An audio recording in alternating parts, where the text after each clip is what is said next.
സംസ്ഥാനം അല്ലെങ്കിൽ രാഷ്ട്രം എന്നുള്ളതിനേക്കാൾ വലുത് പാർട്ടിയാണ് എന്നുള്ളൊരു കോൺസെപ്റ്റാണ് പൊതുവെ കമ്മ്യൂണിസ്റ്റ് പാർട്ടികൾ നയിക്കുന്നത്. Party is supreme, nation is not supreme.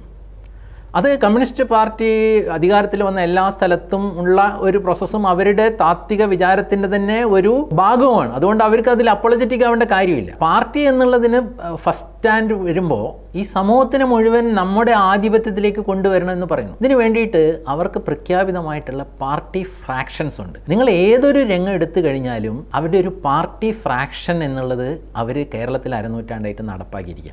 Media ആണെങ്കിൽ അതിനൊരു ഫ്രാക്ഷൻ ഉണ്ടാവും. വിദ്യാഭ്യാസ രംഗത്ത് അവരുടേതായിട്ടുള്ള ഫ്രാക്ഷൻസ് ഉണ്ട്. പോലീസിനാണെങ്കിൽ ആ പോലീസിൽ പോലും ഫ്രാക്ഷൻസ് അവർ കൊണ്ടുവരുന്നുണ്ട്. അത് ചിലപ്പം കവേർട്ട് ഓർ ഒവേർട്ട് ആയിരിക്കാം. അത് തുറന്ന രീതിയിൽ ചെയ്യാൻ പറ്റുന്ന സ്ഥലത്ത് തുറന്ന രീതിയിൽ ചെയ്യുന്നു, അല്ലാത്ത സ്ഥലത്ത് അത് അല്പം ഗോപ്യമായിട്ട് ചെയ്യുന്നു എന്നുള്ള വ്യത്യാസമുള്ളൂ. അപ്പോൾ നമ്മുടെ സമൂഹത്തിലെ ഏത് മേഖലകൾ എടുത്താൽ അവിടെയെല്ലാം ഈ പാർട്ടി ഫ്രാക്ഷനിലൂടെ തങ്ങളുടെ ഈ ഒരു അജണ്ട അടിച്ചേൽപ്പിക്കാൻ ഉള്ള ശ്രമം ഇവിടെ നടന്നുകൊണ്ടിരിക്കുകയാണ്. ഇത് നടക്കുമ്പോൾ എന്താണ്, ഈ നമ്മൾ പുറമേ പറയുന്ന ഈ ജനാധിപത്യവും ലിബറലിസവും ഒക്കെ അവിടെ കാഷ്വാലിറ്റീസ് ആണ്. അത് നമ്മുടെ ഏത് രംഗം എടുത്ത് നോക്കിക്കഴിഞ്ഞാലും ഒരു ഫ്രീ ആയിട്ടുള്ള തിങ്കിങ് അല്ലെങ്കിൽ ചർച്ച, എതിരഭിപ്രായങ്ങൾ കൂടെ അംഗീകരിക്കാനുള്ള സന്നദ്ധത, അതിൽ നിന്നും ഉരുത്തിരിഞ്ഞു വരുന്ന ഒരു സിന്തസിസ്, അത് നടക്കാതെ ഈ വ്യാജ പൊതുബോധത്തിന് സമൂഹം മുഴുവൻ അടിമകളാകുന്ന ഒരു അവസ്ഥ സൃഷ്ടിക്കുന്നത് ഇതിലൂടെയാണ്.